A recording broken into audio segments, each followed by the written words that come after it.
রান্না করছি। এই দেখো, এটা কি বলো তো বন্ধুরা, এই ইলিশ মাছের মাথা দিয়ে ভেন্ডির তরকারি বানাচ্ছি। এটা খেতে তো খুবই ভালো লাগে। তোমরা কে কে এইভাবে রান্না করো ইলিশ মাছের মাথা দিয়ে ভেন্ডির তরকারি, আমাকে কমেন্টস করে জানিও। আমি এই তরকারিটা ইলিশ মাছ আনলে বানাই, ভালো লাগে খেতে। এই দেখো, রান্না হয়নি এখনও, আছে গরম গরম ভাত, এই যে ধোয়া উঠছে।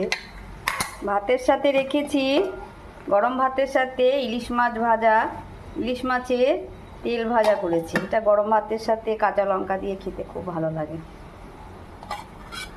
আছে আমের চাটনি, আর বানাবো ইলিশ মাছের ঝোল করব হালকা পাতলাভাবে। এই ঝোলটা বানাবো এই যে এই কাঠি কচু দিয়ে, কাঁচা লঙ্কা দিয়ে। এই হচ্ছে আমার আজ দুপুরের লাঞ্চের মেনু, বুঝলে। আজকে এই সিম্পল করবো, আর বেশি কিছু বানাইনি।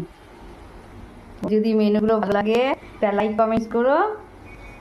সবাইকে শুভ দুপুরের অনেক অনেক শুভেচ্ছা। তোমরা সবাই ভালো থেকো, সুস্থ থেকো। টাটা।